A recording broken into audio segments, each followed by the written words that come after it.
Hello everyone. तो आज हम जो अपना नया टॉपिक शुरू करने वाले हैं वो होगा हमारा कोशिका चक्र एवं कोशिका विभाजन। अब बात करते हैं कोशिका विभाजन, कोशिका चक्र एवं कोशिका विभाजन। कोशिका चक्र मतलब एक कोशिका से जब दो कोशिकाएं बनते हैं तो उसके बीच में क्या क्या प्रोसेस होती हैं उसको हम कोशिका चक्र कहते हैं। तो ये हो गई हमारी एक कोशिका। एक कोशिका से क्या होता है, इसमें विभाजन होने से क्या होता है, ये दो कोशिकाओं में कन्वर्ट हो जाती है। इसी को हम क्या बोलते हैं, कोशिका विभाजन कहते हैं। और इनके बीच में जो जो घटनाएं होती हैं, जैसे क्या होता है यहाँ पे डीएनए का रेप्लिकेशन होता है, यानी प्रतिकृति होती है, यानी एक डीएनए से दो डीएनए बनते हैं। बहुत सारे कोशिकांग क्या होते हैं, डबल हो जाते हैं, उनका द्विगुणन हो जाता है। तो ये सब को क्या कहते हैं, कोशिका चक्र कहते हैं। अब बात यह है कि कोशिका विभाजित क्यों होती है। एक कोशिका है, एक कोशिका से दो कोशिका बनने का कारण क्या है।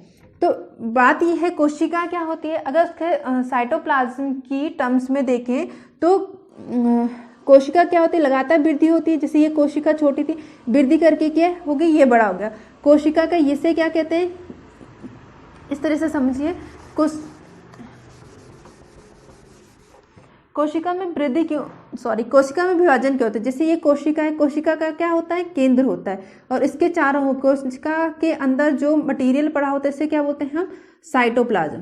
क्या कहते हैं, साइटोप्लाज्म कहते हैं, साइटोप्लाज्म। और ये क्या है, कोशिका का केंद्र है। ठीक है। अब क्या होता है, जो ये कोशिका का केंद्र होता है वो ये पूरी कोशिका को क्या करता है, कंट्रोल करता है। इस पूरी कोशिका में जो जो एक्टिविटी होंगी उसको कौन देखता है, केंद्र देखता है। तो जैसे इसमें क्या होना इसको पापच्य क्रिया होनी है, श्वसन होना है, ठीक है, पोषण होना है, जो भी क्रियाएं हैं उसे कौन देखता है, केंद्र देता है। कोशिका क्या होती है, लगातार वृद्धि करती रहती है। अब क्या होती है, वृद्धि करके क्या होती है, अपने साइज में बड़ी हो जाती है, और केंद्र का साइज क्या होता है, उतना का उतना रहता है, वो फिक्स नहीं होता है। और कोशिका का साइज क्या हो जाता है, बड़ा होता है। कोशिका का साइज बड़ा हो गया तो इसमें साइटोप्लाज्म का जो अमाउंट होगा वो क्या हो जाता है, इंक्रीज होता है। साइटोप्लाज्म का अमाउंट क्या होता है, बढ़ जाता है। ठीक है। जिससे क्या होता है, जो केंद्रक का इस कोशिका पे कंट्रोल था, नियंत्रण था, वो कम हो जाता। अब केंद्रक उतनी अच्छे तरीके से इस कोशिका पे अपना कंट्रोल नहीं कर पाता है, और जब वो ऐसे देखता है कि मैं इस पे इतना अच्छे से कंट्रोल नहीं कर पा रहा हूँ तो ये क्या करता है, विभाजित हो जाता है। तो ये सबसे पहले क्या होता है, अपने केंद्र को दो भागों में बांट देता है। इसके केंद्रक में जितनी भी सूचनाएं, ये कोशिका को कंट्रोल कैसे करेगा, क्योंकि इसमें वो सारी सूचनाएं हैं, वो सारी इन्फॉर्मेशन है इसके पास, जिसके द्वारा ये कंट्रोल करता है। तो ये क्या करता है, अपने जो केंद्रक है इसको पहले दो केंद्रकों में कन्वर्ट कर देता है, और उसके बाद एक केंद्र को एक कोशिका में, दूसरे केंद्र को दूसरी कोशिका में भेज देता है, जिससे एक कोशिका का दो कोशिकाओं में निर्माण हो जाता है, एक कोशिका से दो कोशिकाओं का निर्माण हो जाता है। इससे ऐसे जब ये दो केंद्रक बना देता है तो अब क्या होता है, दो अलग अलग कोशिकाओं में चले गया। अब इस केंद्र को क्या होते हैं, इन सेल में क्या होते हैं, कंट्रोल करने में आसानी होता है, इसकी सारी उपापचय क्रियाओं को आसानी से देख सकता है। दूसरा, तो इसलिए हम कह सकते हैं कोशिका विभाजित क्यों होती है, ताकि जो ये क्या होगा, ये कोशिका है तो ये इसका साइटोप्लाज्म हो गया, साइटोप्लाज्म, और ये क्या है, इसका केंद्रक। तो ताकि क्या होता है, केंद्रक और साइटोप्लाज्म का जो अनुपात है वो बना रहे। तो ये ऐसा कई बार पूछा जाता है कि कोशिका के विभाजित क्यों होती हैं, तो इसका एक कारण है कोशिका केंद्रक और जो कोशिका द्रव अनुपात है वो क्या बना रहे। तो कई बार आता है कोशिका क्या होती है, विभाजित क्यों होती है, विभाजित क्यों होती है। तो इसको क्या है, दो तरीके से समझा सकते हैं। एक तो क्या होता है, ताकि क्या होगा, केंद्रक और कोशिका द्रव अनुपात बना रहे, क्या, केंद्रक कोशिका द्रव अनुपात, कोशिका द्रव अनुपात क्या हो, आपस में बना रहे, अनुपात बना रहे, यानी कि केंद्रक कोशिका द्रव अनुपात को मेंटेन करने के लिए, उसे निश्चित बनाए रखने के लिए क्या होता है, कोशिका विभाजन होता है, हमें निकालना होता है। इसे हम बोलते हैं KI इंडेक्स भी कहा जाता है, क्योंकि इसको कैरियोप्लाज्मिक रेशियो भी कहा जाता है। इस केंद्र को क्या बोलते हैं, कैरियोप्लाज्मिक इंडेक्स कहा जाता है, इंडेक्स कहा जाता है। या इसको जो हम कोशिका विभाजन है इसको कैसे समझा सकते हैं, कैरियोप्लाज्मिक इंडेक्स थ्योरी के द्वारा समझा सकता है, थ्योरी से समझा सकते हैं। इसी को क्या कहा जाता है, कैरियो KI यानी कैरोप्लाज्मिक इंडेक्स कहा जाता है। तो कैरोप्लाज्मिक इंडेक्स या कैरोप्लाज्मिक रेशियो, या दूसरी तरह से हम किसको कहें तो इसको क्या कहेंगे, कैरोप्लाज्मिक रेशियो क्या है, मेंटेन रहे, इसलिए क्या होता है, कोशिका में विभाजन होता है। निकालते हैं कैसे, कैरोप्लाज्मिक इंडेक्स जो निकाला जाता है वो निकाला जाता है आपका वॉल्यूम ऑफ न्यूक्लियस, न्यूक्लियस का जितना वॉल्यूम, जैसे ये सेल है, इस सेल में न्यूक्लियस का जितना वॉल्यूम है अपॉन वॉल्यूम ऑफ सेल में से वॉल्यूम ऑफ न्यूक्लियस को, अगर इस वॉल्यूम ऑफ, ये पूरा जो वॉल्यूम ऑफ सेल, इस पूरे इस सेल का वॉल्यूम यानी कि आयतन, इसको हिंदी में लिख दो, केंद्रक का आयतन, केंद्रक का आयतन में से हम क्या करें, कोशिका का आयतन, कोशिका का आयतन में से क्या करें, केंद्रक का आयतन माइनस कर दें, केंद्र का आयतन माइनस कर दें तो हमें कैरोप्लाज्मिक इंडेक्स या कैरोप्लाज्मिक रेशियो या केंद्रक कोशिका दर अनुपात मिल जाता है। जैसे ये क्या है, कोशिका है, इस पूरी कोशिका में से अगर हम इस केंद्रक का जितना भी आयतन उसको निकाल दें, हमारे पास क्या बचेगा, अब इसमें क्या बचा, साइटोप्लाज्म बचा, तो ये हो जाएगा साइटोप्लाज्म, और इसका जो अपना आयतन ये केंद्रक, तो केंद्रक साइटोप्लाज्म अनुपात हमें क्या हो जाता है, मिल जाता है। जब जैसे ही क्या होता है कैरोप्लाज्मिक इंडेक्स, जैसे ही क्या होता है कैरोप्लाज्मिक इंडेक्स क्या होता है, बढ़ने लग जाता है, तो सेल क्या कर देती है, उसके बाद सेल में क्या हो जाता है, विभाजन हो जाता है ना। जैसे अगर हम न्यूक्लियस नहीं, घटने लग जाता है, अगर हम क्या न्यूक्लियस केंद्रक का जो क्या है वॉल्यूम है वो कम हुआ, और उसका क्या वॉल्यूम ऑफ साइटोप्लाज्म कह लो या volume of cytoplasm minus nucleus कह लो, तो एक ही बात है, ठीक है, वो कम होने लगता है, तो वैसे ही क्या होगा, कोशिका विभाजित होने लगती है। जैसे मतलब अगर स्टार्टिंग में जो न्यूक्लियस का वॉल्यूम था वो कितना था, 2, और साइटोप्लाज्म का जो वॉल्यूम था वो 4 था, तो इस समय जो रेशियो क्या है, 1:2 है, 2 1 जा 2 2 2 जा 4, 1:2 है। आगे जाके न्यूक्लियस का रेशियो तो बढ़ता नहीं है, न्यूक्लियस का जो वॉल्यूम और जो आयतन हो तो बढ़ता नहीं है, फिक्स रहता है, लेकिन कोशिका जब क्या होती है, ग्रो करती है या वृद्धि करती है, उसका साइटोप्लाज्म बढ़ जाता है, तो इसका तो इतना साइटोप्लाज्म क्या बढ़ गया, अब क्या हो गया, 1 रेशियो कितना हो जाएगा, 4, 1:4 हो गया, तो अब रेशियो क्या हो गया, इसमें रेशियो में क्या होगा, चेंज आने लगे, जैसे जैसे रेशियो क्या होगा, रेशियो बढ़ेगा, तो वैसे जैसे ही रेशियो घटेगा वैसे ही क्या होने लग जाए, कोशिका में क्या होने लग जाता है, विभाजन होने लग जाता है।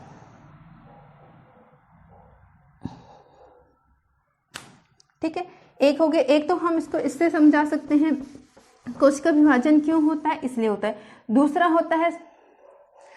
होता है इसका जो एरिया है, कोशिका बड़ी और छोटी, जो इसका क्षेत्रफल है वो क्या रहे, फिक्स बने रहे, इसका क्या बोल सकते हैं, कोशिका का क्षेत्रफल और उसका जो आयतन है उसका अनुपात बना रहे, कोशिका का क्षेत्रफल उसके आयतन का आपस में बना है, इसीलिए भी क्या होते, एक टाइम के बाद क्या होती है, कोशिका विभाजित होने लगती है। तो रीजन यह, कोशिका विभाजित क्यों करती है, उसका मेन जो कारण होता है वो ये है कि कोशिका केंद्र कोशिका द्रव अनुपात को मेंटेन रहे, इसलिए क्या होती है, कोशिका क्या होती है, एक समय बाद जैसे ही उसका रेशियो घटने लग जाता है, कोशिका क्या होने लग जाती है, कोशिका में क्या होने लग जाता है, विभाजन होने लग जाता है। ठीक है, ये हो गया।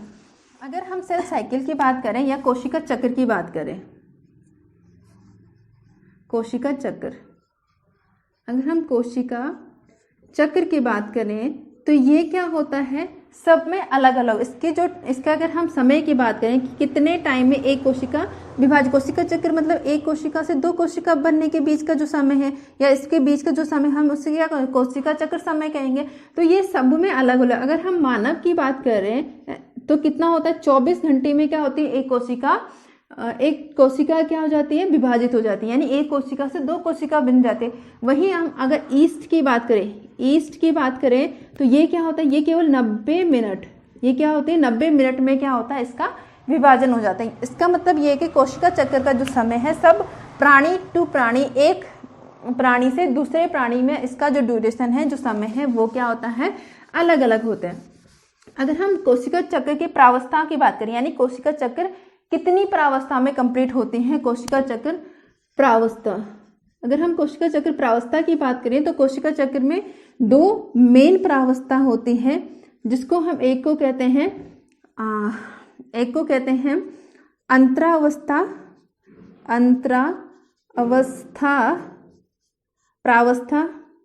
प्रावस्था, और दूसरे को हम कहते हैं, या इसको कहा जाता है आई प्रावस्था या आई फेज कहा जाता है, या इंटरफेज कहा जाता है। इसको क्या कहा जाता है? इंटरफेज कहा जाता है। ठीक है, वहीं दूसरी फेज की बात करें तो इसे कहा जाता है एम प्रावस्था कहा जाता है, या इसे सूत्री विभाजन प्रावस्था कहा जाता है। ठीक है, तो यानी जो कोशिका चक्र है वो 2 प्रावस्थाओं में कंप्लीट होती है, उसमें 2 फेज होते हैं। कैसे? ये देखिए, हमारी इस तरह की एक कोशिका है। ठीक है, एक कोशिका में सबसे पहले क्या होता है? कोशिका में ग्रोथ होती है, जिसे हम G1 फेज कहते हैं। उसके बाद उसमें S फेज आता है। ये होता क्या, आगे बताऊंगी। उसके बाद क्या होता है? इसमें G2 फेज होता है। उसके बाद क्या होता है? M फेज होता है। ठीक है, एक कोशिका माना यहाँ से चलना शुरू हुई तो यहाँ से यहाँ आती है, उसमें कुछ क्या होती है? ग्रोथ होती है। फिर वो S फेज में आती है। यहाँ पे क्या होता है? उसका DNA का संश्लेषण होता है, यानी कि एक DNA से उसके DNA डबल हो जाता है। फिर वो G2 फेज में होता है, कुछ यहाँ पे होता है, और यहाँ से लेके यहाँ तक का जो फेज है इसी को हम क्या कहते हैं? यहाँ से यहाँ तक का जो प्रावस्था है इसी को हम आई प्रावस्था कहते हैं, या इसी को क्या अंतरावस्था प्रावस्था कहा जाता है। केवल इतना जो फेज है, केवल इतना फेज है, इसी को हम विभाजन प्रावस्था या एम प्रावस्था कहा जाता है।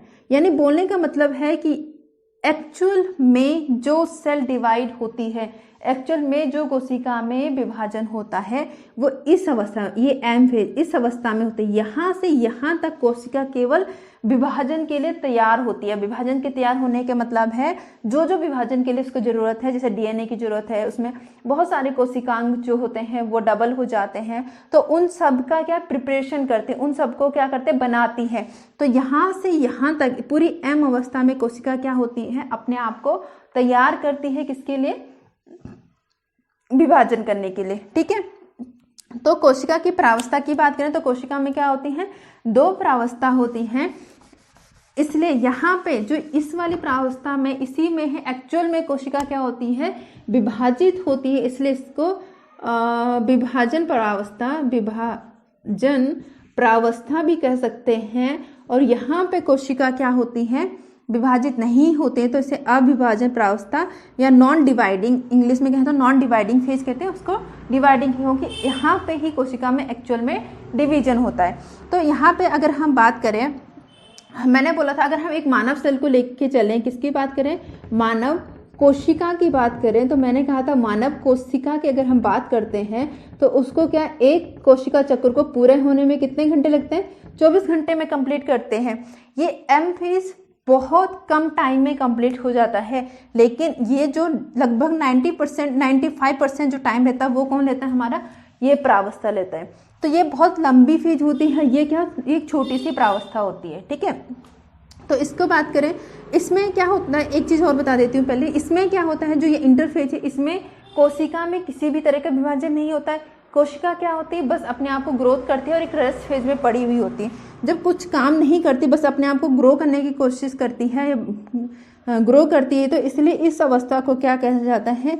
विराम अवस्था भी कहा जाता है, विराम अवस्था। तो ये क्वेश्चन कई बार पूछा जाता है कि कोशिका की विराम अवस्था किसको कहा जाता है? तो कोशिका की विराम अवस्था किसको कहा जाता है? आपका आई फेज को कहा जाता है, ये आई प्रावस्था को कहा जाता है।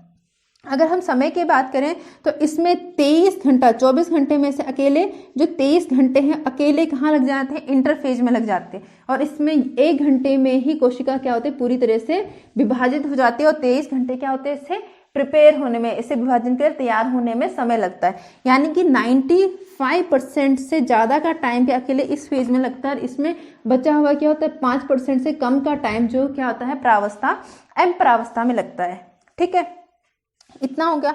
अगर हम आई प्रावस्था की बात करें, ये अंतरावस्था की बात करें, तो ये इसमें क्या होते हैं? 3 प्रावस्था में, ये क्या होती है? 3 प्रावस्था में बंटी हुई होती है, जिसे हम कहते हैं G1 फेज। उसके बाद क्या होता है एस फेज, और उसके बाद क्या है G2 फेज। ये मैं बताऊंगी अभी कि G1 फेज में क्या, जब कोशिका जाती है तो क्या होता है, एस फेज में क्या होता है, G2 फेज में क्या होता है। ठीक है, अगर हम इसकी बात करें तो इसी में क्या होता है एक्चुअल डिवीजन, वास्तव में डिवीजन विभाजन इसी में होता है, वास्तविक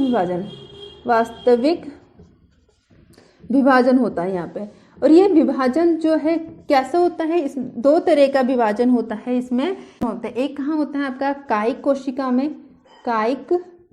कोशिका में होता है, और दूसरा कहाँ होता है आपका जनन कोशिका में होता है। अगर कायिक कोशिका में बात करें तो इसमें कैसे होता है समसूत्री विभाजन होता है, समसूत्री विभाजन होता है। और जनन कोशिका के बात करें तो इसमें अर्धसूत्री विभाजन होता है। सम मतलब समान, सूत्री मतलब यहाँ पे गुणसूत्र से मतलब है इनका गुणसूत्र विभाजन, यानी कि जितने गुणसूत्र क्या थे उसके पेरेंट सेल में थे, उसके जनक कोशिका में थे, उतनी ही सेल क्या होते हैं उसके जो डॉटर सेल्स होती हैं उनमें होते हैं। इनमें नंबर ऑफ क्रोमोजोम, जो क्रोमोजोम या गुणसूत्र की संख्या है उसमें कोई भी चेंज नहीं आता, इसलिए उसे समान गुणसूत्र विभाजन, यानी कि अगर इसमें क्या होते हैं 46 गुणसूत्र थे तो इन कोशिकाओं में जो नई कोशिका बनेगी उनमें भी क्या होंगे 46 गुणसूत्र होंगे। जनन कोशिका में जो विभाजन होता है वो कैसे विभाजन होता है, अर्धसूत्री विभाजन होता है। अर्ध मतलब आधा, सूत्री मतलब गुणसूत्र, उसमें यानी कि उसकी जो पुत्री कोशिका या डॉटर सेल होती है उसमें क्या होते हैं गुणसूत्र की संख्या क्या हो जाती है आधी हो जाती है। जैसे अगर ये कोशिका है इसमें गुणसूत्र की संख्या 46 है तो इसके जो क्या होते हैं पुत्री कोशिकाएं होंगे उनमें गुणसूत्र की संख्या कितने होते हैं 23 और 23 रह जाते, तो इसलिए इसको क्या बोला जाता है अर्धसूत्री विभाजन होता है। तो ये जो अर्धसूत्री विभाजन है वो मोस्टली आपकी जनन कोशिकाओं में होता है और समसूत्री विभाजन आपकी कायिक कोशिकाओं में होता है। तो ये बात होगी आपकी किसके बारे में, कोशिका चक्र की प्रावस्था, यानी कोशिका चक्र जो है वो 2 प्रावस्थाओं में कंप्लीट होता है। ठीक है, समसूत्री विभाजन समान होता है इसलिए इसे क्या बोलते हैं इक्वेशनल डिवीजन, यानी इसके समान विभाजन कह सकते हैं, या इक्वेशनल डिविजनल कहा जाता है, इसे रिडक्शन डिवीजन कहा जाता है। यानी कि इसमें जो क्रोमोसोम की संख्या है वो कितनी हो जाती, कैसे हो जाती है रिडक्ट हो जाती है, यानी कम हो जाती है। ठीक है, तो ये बात होगी।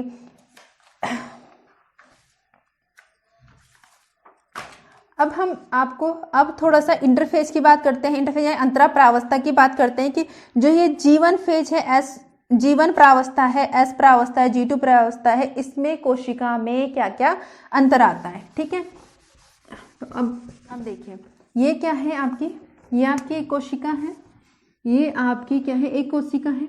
एक कोशिका में क्या होता है, सबसे पहले आपका ये होता है G1 फेज, उसके बाद आता है आपका S फेज, उसके बाद आता है आपका G2 फेज, और उसके बाद आता है आपका M फेज। ठीक है, मैंने बताया था यहाँ से लेके पूरे यहाँ तक की अवस्था को क्या कहा जाता है आई प्रावस्था कहा जाता है। तो यानी सबसे पहले क्या हो रहा है, सबसे पहले अभी हम जो पढ़ेंगे वो हम सिर्फ इतने के बारे में पढ़ेंगे, किसके बारे में, आई प्रावस्था या अंतरा अवस्था के बारे में पढ़ेंगे। किसके बारे में पढ़ेंगे, अंतरा अवस्था प्रावस्था, या इसको आई प्रावस्था या आई फेज भी कहा जाता है। ठीक है, मैंने बताया इसमें क्या होते हैं 3 स्टेज आती है या 3 अवस्थाएं आते हैं, जिसमें हम सबसे पहले को बोलते हैं G1, उसके बाद जो आता है वो आता है आपका G2, और फिर आता है आपका G1, उसके बाद जो आएगा आपका S फेज, और फिर आता है आपका G2 फेज। ठीक है, G1 G जो लिया गया है गैप, G1 से मतलब है गैप 1, S से मतलब है सिंथेसाइज, जिसको हम हिंदी में क्या कहते हैं संश्लेषण। संश्लेषण किसका संश्लेषण होता है यहाँ पे, DNA, हिस्टोन, प्रोटीन, इन सब का संश्लेषण। और G2 का मतलब है गैप 2। ठीक है, इसके बाद गैप की बात करें G1 फेज गैप 1, मतलब किसके बीच का गैप है। तो G1 कहाँ पे, यहाँ पे, ये गैप किसके बीच का आ रहा है, M फेज और S फेज के बीच का गैप आ रहा है, यानी कि M फेज और S फेज में अंतरावस्था, या इसको मैं लिख देती हूँ गैप, गैप बिटवीन किसके बीच में है, एम फेज और एम प्रावस्था और एफ प्रावस्था। इसको पूरा लिख दूँ, पूरा फिर आएगा नहीं ये। एम फेज को क्या बोलते हैं, एम प्रावस्था एंड एस प्रावस्था। ठीक है, ये हो गया। अब देखो पहला तो क्या हो गया, ये क्या है, गैप है, किसके बीच में है, एम प्रावस्था और एस प्रावस्था। ये हो गया एम प्रावस्था और एस प्रावस्था के बीच का गैप है। अब ये है कहाँ पे, एम के बाद है। एम को क्या बोलते हैं, सूत्रीय विभाजन, सूत्रीय विभाजन के बाद आ रहा है, तो इस स्टेज को और क्या नाम हो सकता है, और जो इसका नाम हो सकता है वो होगा इसका नाम एम के बाद आ रही है, यानी सूत्रीय विभाजन के बाद आ रहा है, मतलब पश्च सूत्रीय विभाजन प्रावस्था। दूसरा क्या हो जाएगा इसका नाम, इसका हो जाएगा पूर्व लिख दिया हमने, पश्च सूत्रीय विभाजन प्रावस्था। ठीक, और उसके बाद क्या है, तब क्या आता है, जीवन आता है, उसके बाद क्या, एस। तो ये एस से पहले की, जैसे एम के बाद की अवस्था वैसे ही एस से पहले की अवस्था भी है। तो एस से पहले यानी कि एस से पूर्व, पूर्व संश्लेषण अवस्था। मैंने बोलता एस प्रावस्था को क्या कहा जाता है, संश्लेषण प्रावस्था कहा जाता है, इसलिए इसको क्या बोलेंगे, पूर्व संश्लेषण प्रावस्था भी कहा जाता है। तो दूसरा नाम क्या हो जाएगा इसका, पूर्व संश्लेषण प्रावस्था। ठीक है, यानी कि जीवन को हम इतने नाम से जा सकते हैं। जीवन को क्या कह सकते हैं, गैप 1 कहा जा सकता है। गैप किसके बीच में, एम प्रावस्था और एस प्रावस्था के बीच का गैप, या इसको पश्च सूत्रीय विभाजन प्रावस्था, या इसको पूर्व संश्लेषण प्रावस्था कह सकते हैं। ठीक है, अब बात आती है कि इसमें होता क्या है। ठीक है, पहले चलो इसकी बात करें तो इसमें इसको क्या कहते हैं, संश्लेषण प्रावस्था कहते हैं, इससे गैप 2 होते हैं। चलो इसमें ही बता देती हूँ पहले। अब इसमें होता क्या है, अगर इसमें होता क्या है इसकी बात करें तो क्या होता है, इसमें क्या होता है, जितने भी यहाँ पे कि संश्लेषण प्रावस्था में क्या होता है, हमारा जो डीएनए होता है उसका रेप्लिकेशन होता है। यहाँ पे क्या होता है, रेप्लिकेशन होता है, यानी कि प्रतिकृति होती है। प्रतिकृति का मतलब होता है एक डीएनए से 2 डीएनए बनना। डीएनए प्रतिकृति मतलब 1 से 2 डीएनए बनना, या प्रतिकृति मतलब 1 से 2 बनना। ठीक है, या जिसको हम रेप्लिकेशन कहते हैं। तो यहाँ पे प्रतिकृति किसकी होती है, इसमें DNA and histone protein, histone protein और क्या बोलते हैं उसे, सेंट्रोसोम और सेंट्रोसोम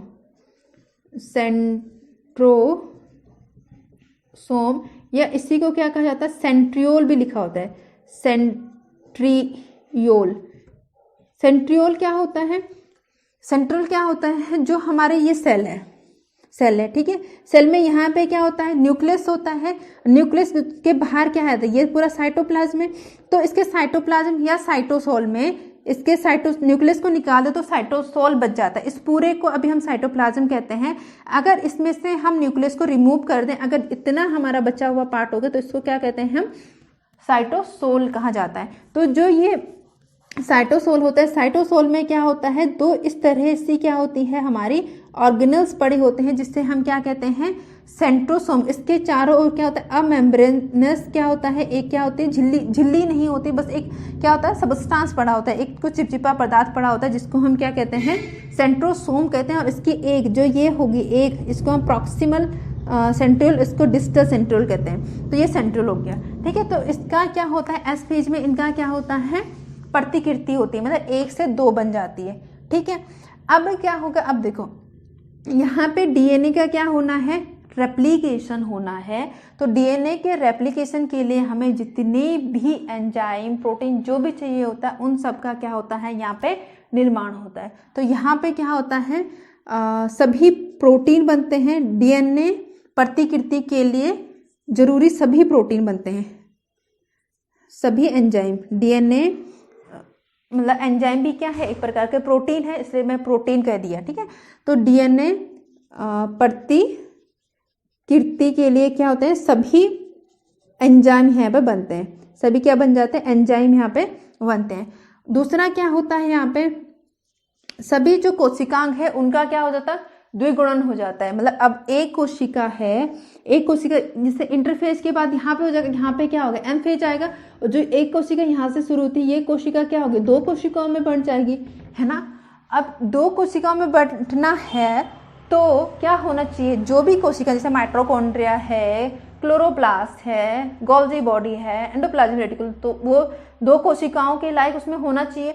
तो मतलब उन कोशिका का क्या होना चाहिए, डबल हो जानी चाहिए। तो ये एक कोशिका है, एक कोशिका में जितने भी यहाँ पे क्या होंगे, कोशिकांग पड़े होंगे हैं, इनका क्या हो जाता है, द्विगुणन हो जाता है, ताकि ये दो अलग अलग कोशिकाओं में जा सके और वहां पे क्या कर सके, अपना काम कर सके। तो यहाँ पे क्या होता है, सभी कोशिकांगों का द्विगुणन हो जाता है, सभी कोशिकांगों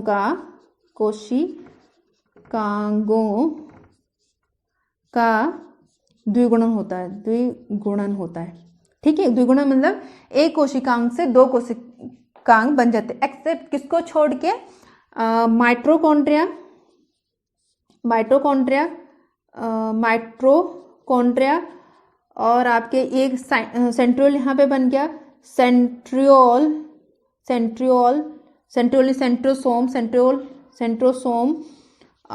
उसके अलावा प्लास्टिड, इन तीनों को छोड़कर, माइटोकॉन्ड्रिया, प्लास्टिड, सेंट्रोसोम को छोड़कर जितनी भी कोशिकांग होते हैं उन सब का द्विगुणन यहाँ पे हो जाता है, ठीक है। इसके अलावा ये सब हो जाता है। इसके अलावा यहाँ पे मैंने बता दें, यहाँ पे क्या होता है, मेन ये बहुत इंपॉर्टेंट क्वेश्चन है कि डीएनए का द्विगुणन कहाँ होता है आपका एस फेज में। तो बहुत रिपीटेड पूछा जाने वाला क्वेश्चन, बार बार पूछे जाने वाला क्वेश्चन है कि डीएनए का जो रेप्लिकेशन है, प्रतिकृति है, वो कहाँ होता है आपका एस फेज में होता है। डीएनए किससे जुड़ा हुआ होता है, हिस्टोन प्रोटीन से जुड़ा होता है। तो डीएनए के साथ साथ हिस्टोन प्रोटीन का भी होता है, और सेंट्रल का जो द्विगुणन होता है वो भी यहीं पे होता है, बाकियों का यहाँ हो जाता है। इसके अलावा जो बचा हुआ भाग है माइटोकॉन्ड्रिया और आपका प्लास्टिड, उसका द्विगुणन कहाँ होता है, आपका G2 फेज में होता है, ठीक है। ये हो गया। अब हम G2 फेज की बात करें तो G2 मैंने बताया था, इसको क्या कहते हैं, गैप 2 कहते हैं। अब जैसे इसको ये क्या होता है, G2 यहाँ है, किसके बाद है, S के बाद है, तो इसको क्या कहेंगे, S के बाद है, तो ये हो जाएगा। इसको और क्या कह सकते हैं, पल्स संश्लेषण फेज, संश्लेषण प्रावस्था, ठीक है, प्रावस्था। और क्या कह सकते हैं, ये M फेज से पहले है तो इसको क्या कह सकते हैं, पूर्व, M से पहले तो पूर्व सूत्री विभाजन प्रावस्था, ठीक है। इतनी बात क्लियर है। यहाँ पे क्या होता है, अब देखो एक तो मैंने पहले ही बताया था, यहाँ पे होता क्या है आपका, यहाँ पे माइटोकॉन्ड्रिया, आपका प्लास्टिड, इसका क्या होगा, द्विगुणन होगा, ठीक है। 1 से 2 बन जाएंगे क्योंकि आगे जाके 2 कोशिकाएं बनना है तो दोनों में एक एक चाहिए। इसके अलावा क्या होता है, यहाँ पे जैसे यहाँ पे बहुत सारे एंजाइम एंड बहुत सारी क्या होती है, प्रोटीन का निर्माण होता है, प्रोटीन। तो जितनी प्रोटीन यहाँ पे बचे, इसके अलावा जो कोशिका विभाजन, आगे जाके कोशिका विभाजन होनी है तो उसके लिए जो बची हुई प्रोटीन होती है, तो यहाँ पे भी क्या होते हैं, बहुत सारी प्रोटीन का क्या होता है, संश्लेषण होता है या निर्माण होता है। और साथ में क्या होता है, यहाँ पे आरएनए का निर्माण होता है। कई बार पूछा भी जाता है कि आरएनए का निर्माण कहाँ पे होता है मोस्टली, तो कहाँ पे होता है आपका, यहाँ पे होता है आरएनए का निर्माण कहाँ पे, G2 फेज में। इसके बाद दूसरा क्या होता है, यहाँ पे एक विशेष प्रकार की प्रोटीन बनती है जिसे हम बताते हैं ट्यूबुलिन प्रोटीन। क्या होना है, अब कोशिका का विभाजन होना है तो कोशिका में जो क्रोमोजोम होते हैं या गुणसूत्र होते हैं, इस तरह से मेटाफेज में आगे बताऊंगे, मेटाफेज में इस तरह से आ जाते हैं और यहाँ से क्या होते हैं, इससे स्पिंडल फाइबर क्या होते हैं, इसमें इस तरह से जुड़ जाते हैं, जिसके कारण क्या होते हैं, ये दोनों को अपोजिट पोल में विपरीत ध्रुव की ओर खींचते हैं और इसमें क्या हो जाता है, ये जो गुणसूत्र होते हैं ये कुछ इस तरह से क्या होते हैं, अपोजिट पोल में चले जाते हैं। और इनको बनाने के लिए इन जो स्पिंडल फाइबर, इसको क्या कहते हैं, स्पिंडल फाइबर। इस स्पिंडल फाइबर को बनाने के लिए एक विशेष प्रकार की प्रोटीन चाहिए होती है जिसे हम कहते हैं ट्यूबुलिन प्रोटीन। तो यहाँ पे जो होता है आपका ट्यूबुलिन प्रोटीन का क्या हो जाता है, निर्माण होता है। ठीक है, ये कुछ इंपॉर्टेंट चीजें हैं जो पूछी जाती हैं कि किस फेज में क्या क्या बनता है। तो ये हो गया है आपका अंतराप्रावस्था या आई फेज हो गया, जिसमें क्या आपको मैंने बता दें कि जीवन में क्या होता है, जीएनए में क्या जीवन में क्या होता है, इंपॉर्टेंट के सभी कोशिकाओं का क्या होता है, गुणन होता है, except mitochondria, plastid and centrosome. Centrosome को कई जगह आपको हिंदी में तारक काय मिलेगा लिखा हुआ, तारक केंद्र, शायद इस तरह से कुछ, सेंट्रोसोम ना होकर तारक केंद्र भी कई जगह लिखा हुआ होता है। ठीक है, तो यहाँ पे क्या होता है, इन सब का कोशिकांग बनता है। यहाँ पे प्रोटीन का निर्माण होता है जो हमारे डीएनए रेप्लिकेशन या सेल विभाजन के लिए जरूरी होते हैं। यहाँ पे डीएनए रेप्लिकेशन होना है तो आवश्यक इसके लिए जितने भी आवश्यक एंजाइम होते हैं, जैसे पॉलीमरेज एंजाइम है ना, तो वो सब एंजाइम का जो निर्माण होता है वो कहाँ हो जाता है, जीवन फेज में हो जाता है। G2 फेज में क्या होता है, जो कोशिका विभाजन, आगे जाके कोशिका विभाजन होना है, यहाँ तक पहुंच के अब क्या होता है, यहाँ पे कोशिका विभाजन होता है। तो जो जो चीज वहाँ पे, जैसे ट्यूबुलिन प्रोटीन चाहिए, आरएनए चाहिए, अदर्स प्रोटीन चाहिए, माइटोकॉन्ड्रिया, प्लास्टिड का वहाँ पे होता है, सेंट्रोसोम का यहाँ हो जाता है, डीएनए प्रोटीन का रेप्लिकेशन यहाँ होता है। तो ये हो गया आपका ये हो गया आपका अंतरावस्था। अब मैंने कहा था कि जो कोशिका की प्रावस्थाएं, कितनी प्रावस्थाएं, 2 प्रावस्थाएं, जिसमें एक क्या है आपका अंतरावस्था, दूसरा क्या था आपका एम फेज, या इसको हम क्या कह रहे थे, सूत्री विभाजन फेज। तो अब थोड़ा सा सूत्री विभाजन फेज के बारे में देखते हैं कि सूत्री विभाजन फेज में क्या क्या होता है। ठीक है,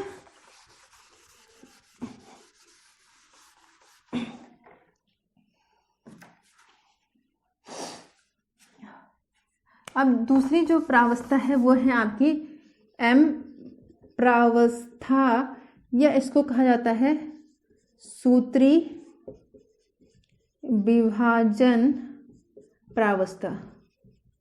ठीक है, इसमें एम प्रावस्था मतलब दोनों, अर्धसूत्री विभाजन से भी इसका मतलब है अर्धसूत्री विभाजन, सूत्री विभाजन, और दूसरा समसूत्री विभाजन, समसूत्री विभाजन। ठीक है, अर्धसूत्री विभाजन और समसूत्री विभाजन। और समसूत्री मैंने बताते कहाँ होता है, कायिक कोशिका में होता है, ये कहाँ होता है आपका जनन कोशिकाओं में होता है। ठीक है, अगर हम एम फेज की बात करें या सूत्री विभाजन की बात करें तो ये एक कोशिका है। ठीक है, सूत्री विभाजन में यहीं पे एग्जैक्टली सही, वास्तव में जो कोशिका का विभाजन होगा यहीं पे होता है एम प्रावस्था में। ये क्या उसका न्यूक्लियस होता है, केंद्रक होता है। इससे 2 कोशिका बननी है, तो 2 कोशिकाएं कैसे बनेंगी, पहले क्या होता है कि जो ये केंद्रक है ना, एक केंद्रक से 2 केंद्रक बन जाते हैं। कुछ इस तरह की स्टेज हमें लगभग देखने को मिलती है। जब ये स्टेज हो जाती है फिर यहाँ से हमारी सेल क्या होती है, विभाजित हो जाती है, और एक सेल से हमें 2 सेल बन जाती है। यानी कि क्या हो रहा है, पहले यहाँ पे केंद्र का विभाजन हो रहा है, उसके बाद केंद्र के भाग में जो ये साइटोप्लाज्म है या साइटोसोल है या नहीं, मतलब आप समझ जाइए कि साइटोप्लाज्म या साइटोसोल, यानी न्यूक्लियस की बात नहीं कर रहे हैं तो साइटोसोल है, तो उसका जब विभाजन होता है। ठीक है, पहले किसका होता है, केंद्र का होता है, फिर किसका होता है आपका साइटोप्लाज्म या साइटोसोल का होता है। ठीक है, तो यानी कि जो एम फेज या सूत्री विभाजन है, इसमें क्या होता है, पहले क्या होता है इसमें केंद्रक का विभाजन होता है, केंद्रक का विभाजन होता है। और केंद्रक के विभाजन के लिए जो स्पेशल टर्म है उसे हम कहते हैं कैरियोकाइनेसिस,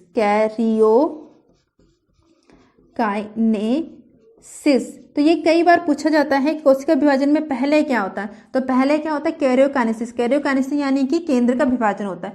फिर उसके बाद में जब कैरियोकाइनेसिस हो जाता है तब क्या होता है आपका क्या बोलेंगे इसे, साइटोप्लाज्म विभाजन,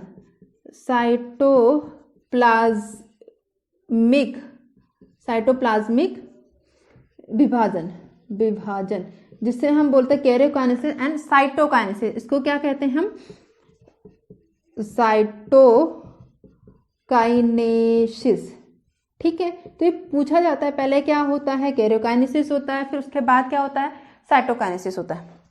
अगर हम कैरियोकाइनेसिस की बात करें तो कैरियोकाइनेसिस एक स्टेज में ना होकर इसमें मेन जो होती हैं 4 स्टेज होती हैं, जिसमें एक होती है, सबसे पहले आती है आपकी प्रोफेज, जिसे हम कहते हैं पूर्वावस्था, पहले वाले पूर्वावस्था।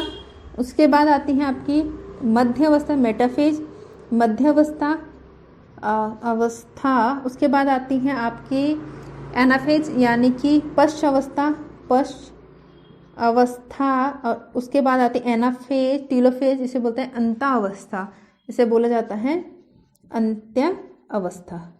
ठीक है, यानी कि पहले क्या है आपकी प्रोफेज आता है आपका, फिर आता है आपका फिर आता है आपका मेटाफेज, फिर आता है आपका एनाफेज, और फिर आता है आपका टीलोफेज। ठीक है, ये 4 अवस्थाओं में, इन 4 अलग अलग अवस्थाओं में, ये 4 क्या है, केंद्रक में जो क्रोमोसोम है वो क्या क्या चेंजेस कर रहा है अपने आप को, किस किस तरह से चेंजेस, जिस तरह से वो अलग अलग स्टेज में चेंज हो रहा है, उसके चेंज होने के आधार पे हमने उसको क्या 4 अलग अलग ग्रुप में बांट दिया। ठीक है, इसी को हम कहते हैं कैरियोकाइनेसिस की 4 फेज होती है या 4 अवस्थाएं होती हैं। क्या, पूर्वावस्था, मध्यावस्था, पश्चावस्था और अंतावस्था। ठीक है, पूर्वावस्था में क्या होता है, ये मैं आगे बताऊंगी कि एक्चुअली इनमें डिटेल से मैं आगे बताऊंगी होता क्या है, एक आउटलाइन समझ लीजिए कि हमें इसमें पढ़ना क्या है। ये सबसे लंबी फेज होती है, ये सबसे क्या होती है, सबसे बड़ी फेज होती है। मध्यावस्था, इसमें सभी क्रोमोसोम क्या होते हैं, जो कोशिका होती है कोशिका के मध्य में आ जाते हैं, इसे बीच में आ जाते हैं, इसलिए इसको क्या कहा जाता है, मध्यावस्था कहते हैं। और ये जो होता है कोशिका में गुणसूत्र की संख्या और उनका प्रकार की अगर हमें अध्ययन करना है, स्टडी करनी है, हमें पता करना है कि इस कोशिका में कितने गुणसूत्र हैं, उसका प्रकार किस टाइप का है, तो मेटाफेज बेस्ट स्टेज होती है। क्यों होती है ये मैं आगे बताऊंगी, अभी फिलहाल इतना जान लीजिए कि अगर हम गुणसूत्रों की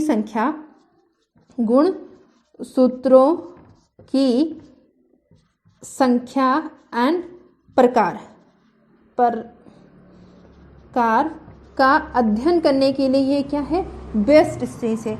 लेकिन अगर हमें गुणसूत्रों के शेप का, आकार के बारे में बताना है कि गुणसूत्रों का आकार कैसा है, वो कहाँ है, एनाफेज में। तो यहाँ पे हम क्या कर सकते हैं, गुणसूत्रों का आकार का अध्ययन करते हैं। ये बहुत इंपॉर्टेंट क्वेश्चन है, ये दोनों जो हैं बहुत इंपॉर्टेंट क्वेश्चन है, बहुत बार रिपीटली पूछे जाने वाले क्वेश्चन है कि गुणसूत्रों की संख्या है या उसके जो प्रकार है उसके बारे में अध्ययन हम किस स्टेज में करते हैं, कैरियोकाइनेसिस में कहाँ करते हैं, तो कहाँ करते हैं, मध्य अवस्था में करते हैं। लेकिन उसके आकार, जैसे आकार क्या होता है, कुछ गुणसूत्र जे शेप के होते हैं, कुछ वी होते हैं, कुछ एल शेप के होते हैं, ठीक है, कुछ आई शेप के होते हैं, 4 शेप के होते हैं, आगे बताऊंगी मैं इसके बारे में। तो ये कहाँ पे हमें एकदम क्लियर देखने को, साफ साफ देखने को मिलते हैं, तो कहाँ पे मिलते हैं, हमारे पश्च अवस्था में मिलते हैं। और उसके बाद आती है अंतावस्था, जो होते हैं ये पूर्व अवस्था की क्या होती है, अपोजिट होती है। जैसे पूर्व होता है उसके अपोजिट चीजें यहाँ होती है, क्या क्या होती है आगे डिटेल से बताऊंगी। ठीक है, ये हो गया। उसके बाद अगर हम उसके बाद क्या होता है, जब कैरियोकाइनेसिस हो गया, यानी कि जो हमारी कोशिका थी, कोशिका में के एक केंद्रक से 2 केंद्रक बन गया, अब क्या होना, कोशिका का विभाजन होता है, जिसको हम क्या बोलते हैं, साइटोकाइनेसिस कहते हैं। तो इसमें कोशिका का जो विभाजन है 2 तरह से होता है, प्लांट में अलग और एनिमल में अलग होता है। यानी एक तो क्या होता है प्राणी कोशिका में, दूसरा जो होता है आपका जंतु क्या बोलेंगे, पादप कोशिका में। ठीक है, प्राणी कोशिका में कैसा होता है, जो हमारी सेल होती है ना, ये हमारी सेल है, इस सेल में क्या होता है, जो ये बाहर की ये सेल मेम्ब्रेन होती है, कोशिका झिल्ली होती है, ये क्या होती है अंदर की ओर, इस तरह से अंदर की ओर क्या होती है, धंसने लग जाती है, और धंसते धंसते धीरे धीरे दोनों तरफ से अंदर आती है, एक टाइम में क्या होती है, पूरी एक कोशिका से 2 कोशिका बन जाती है। तो इस मेथड को हम क्या कहते हैं, जब कोशिका क्या होती है अंदर को धंसने लगती है, तो इसको हम कहते हैं, इसको बोला जाता है कोशिका खांच विधि। क्या कहा जाता है इसको, कोशिका खांच विधि। यानी प्राणी कोशिका में जो साइटोकाइनेसिस होता है कोशिका खांच विधि द्वारा होता है। पूछा जाने वाला कोशिका कि किस मेथड से होता है कोशिका विभाजन, कोशिका खांच विधि द्वारा होता है, जिसे हम इंग्लिश में सेल फरो मेथड कहते हैं, सेल फरो मेथड कहा जाता है। ठीक है, पादप कोशिका में क्या होता है, पादप कोशिका कैसे होती है, ये अंदर सेल मेम्ब्रेन होता है, बाहर क्या होता है इसमें, बाहर क्या होता है इसमें, सेल वॉल होती है बहुत कड़क होती है, उसका तो इन्वेजिनेशन हो नहीं सकता, यानी वो अंदर की ओर तो घुस नहीं सकती है। तो इसमें क्या होता है कि जो सेल होती है इसके बीच में क्या होता है, एक दरार पड़ जाती है, ठीक है, एक प्लेट बन जाती है, या एक क्या कह सकते हैं, एक लाइन पड़ जाती है। और धीरे धीरे ये लाइन जो होती है यहाँ से क्या बढ़ना शुरू होती है, बढ़ते बढ़ते ये क्या बाहर की ओर आती जाती है, और जैसे ये पूरे क्या होते हैं सेल वॉल तक टच हो जाती है, तो एक कोशिका से क्या बन जाती है, दो कोशिका बन जाती है। और जब इस तरह से कोशिका का विभाजन होता है तो उससे हम कहते हैं हाँ क्या बोलेंगे, कोशिका पट्टिका मेथड, इसको हम कहते हैं, यानी कि कोशिका पट्टिका विधि। तो पूछा जाता है कि प्लांट में कैसे, पादप में कैसे कोशिका का साइटोकाइनेसिस कैसे होता है, तो कोशिका पट्टिका विधि द्वारा होता है, यानी कि बीच में एक पट्टिका बन जाती है, धीरे धीरे उसमें बड़ी होती जाती है। उससे बड़ी होने में जो गोल्जी बॉडी होती है उसमें क्या होता है, calcium pectate, magnesium pectate add करती जाती है, जोड़ते जाते हैं, जिसमें क्या होता है अंत में क्या होता है, बड़ी होकर पूरे सेल वॉल तक आ जाती है, ठीक है। प्राणी कोशिका में कोशिका खांच विधि द्वारा होता है। तो इस तरह से क्या हो जाता है, इसमें साइटोकाइनेसिस होता है। तो ये हो गया है एम फेज की। आज मैंने सिर्फ आउटलाइन बताई है कि कैसे क्या होता है। कल हम सूत्रीय विभाजन प्रावस्था को डिटेल से पढ़ेंगे, जिसमें हमने क्या पढ़ना है, हमने पूर्वावस्था के बारे में ढंग से पढ़ना है कि पूर्वावस्था में क्या होता है। जैसे कि पूर्वावस्था में क्या होता है, उसके जो क्या बोलते उसे, केंद्रक झिल्ली होती है वो खत्म हो जाती है, वो दिखती नहीं, डिसअपेयर हो जाती है। बहुत सारे ऑर्गेनल्स, गोल्जी बॉडी और एंडोप्लाज्मिक रेटिकुलम, वो सब डिसअपेयर हो जाते हैं। जो क्रोमोसोम होते हैं, गुणसूत्र होते हैं, वो क्या सघन होने लग जाते हैं, कंडेंस होने लग जाते हैं, यानी मोटे होने लग जाते हैं। तो इस तरह क्या क्या होता है उसमें, वो हम डिटेल से कल के लेक्चर में पढ़ेंगे, ठीक है। आज लेक्चर में यहीं पे बंद कर रही हूँ। अगर आपको लेक्चर अच्छा लगता है तो आप कंटिन्यू करें, कंटिन्यू देखें, हमारे चैनल को सब्सक्राइब करें, दूसरे को भी रिकमेंड करें, ठीक है, जो ज़्यादा से ज़्यादा लोगों तक पहुँचाएं, ताकि वो भी क्या कर सके, इसका फ़ायदा उनको भी हो। तो अब क्या होगा, कंटिन्यू क्या चलेंगी, क्लासेस चलेंगी। ये क्लासेस जो हैं आपकी फ़ायदेमंद होती है। मेनली जो मैं ध्यान में रख के बना रही हूँ, वो बना रही हूँ आपका कृषि विज्ञान का जो सिलेबस है, कृषि विज्ञान है, कृषि विभाग में जो वैकेंसी आई है उनका सिलेबस, उनमें उसमें अच्छा चलो मैं उसका सिलेबस ही थोड़ा सा डिस्कस कर दूँ। मेन मतलब किसको ध्यान में रख के मैं बना रही हूँ और किस किस के लिए हो सकता है, ठीक है। जो कृषि विभाग में जो बात की गई है, कृषि विभाग में जो वैकेंसी आई है उसमें दो पार्ट है, ठीक है। एक फर्स्ट पार्ट क्या कॉमन पार्ट होगा, सबके लिए होगा। भर कौन कौन सकते थे इसमें, कृषि वाले भर सकते थे, बायो वाले भर सकते थे, और हॉर्टिकल्चर वाले भर सकते थे, है ना। तो ये मेन बायो वालों के लिए होगा। इसमें दो भागों में जो सिलेबस है वो डिवाइड किया गया। एक तो कॉमन सिलेबस है जिसमें 30 क्वेश्चन पूछा जाएंगे, और दूसरा सेकेंड पार्ट है जिसमें क्या होगा, आपकी बायोलॉजी, आपकी हॉर्टिकल्चर और कृषि के लिए होंगे। तो उसमें क्या होंगे, 70 क्वेश्चन होंगे। कैसे होगा ये 70 क्वेश्चन बनाए जाएंगे कृषि वालों के लिए कृषि के सिलेबस से, बायो वालों के लिए बायो के सिलेबस से, सॉरी जो हॉर्टिकल्चर वाले हैं वो हॉर्टिकल्चर के लिए। तो ये 70 क्वेश्चन जो यहाँ पे केवल बायो वालों को ध्यान में रख के बनाए जा रहे हैं। 30 क्वेश्चन कॉमन है जिसमें आपका बायोलॉजी का मैक्सिमम पोर्शन है, इसमें कुछ आपके कृषि से लेकर कुछ हॉर्टिकल्चर से लेकर क्या है टॉपिक डाले गए हैं, ठीक है। तो उसके अकॉर्डिंग तो मेन जो मैं ध्यान में रख के बना रही हूँ वो कृषि से रिलेटेड है। उसके अलावा आपका जो बीच में पर्यावरण पर्यवेक्षक के लिए या लैब असिस्टेंट के लिए सेम सिलेबस है बायो का, तो उसके लिए भी इक्वली है। दूसरा जो आपके नीट की तैयारी कर रहे हैं, ठीक है, नीट की तैयारी कर रहे हैं, जो LT TGT PGT के लिए भी कर रहे हैं, तो उनके लिए भी कि इक्वली इम्पॉर्टेंट होने वाला, क्योंकि उनका सिलेबस भी क्या है सेम है। नीट के लिए क्या होगा, TGT PGT के वालों के लिए थोड़ा सा डीप जाना पड़ेगा, उतना डीप नहीं है क्योंकि ये NCERT 12th बेस सिलेबस है। हाँ, उनको फंडामेंटल क्लियर करने हैं तो उतना हो जाएगा, ऐसे लगभग 40% क्वेश्चन NCERT से आ जाते हैं TGT PGT में, ठीक है। लेकिन उसका थोड़ा डीप स्टडी होते हैं, थोड़ा डीप क्वेश्चन आते हैं। लेकिन ये जो नीट वालों के लिए ये सफिशिएंट सिलेबस है, सफिशिएंट क्या होता है कंटेंट है, ठीक है। तो ये मैं यहाँ पे कंप्लीट करती हूँ। इसके बाद आगे चलेगी, अभी सेल साइकिल शुरू करी हूँ, इसके बाद मुझे पहले सेल पढ़ाना चाहिए था, लेकिन मैंने सेल साइकिल शुरू करा, इसके बाद सेल वाला टॉपिक चलेंगे। आगे आगे देखते हैं कौन कौन से टॉपिक चलते हैं। तो कंटिन्यू सिलेबस चलेगा, आप देखते रहें। अगर आपको समझ आता है तो कंटिन्यू पढ़ाई करें, औरों को भी रिकमेंड करें, औरों को भी लिंक शेयर करें, बढ़ते रहें तब तक। ठीक है, आज के लिए यहीं पे लेक्चर को बंद करती हूँ।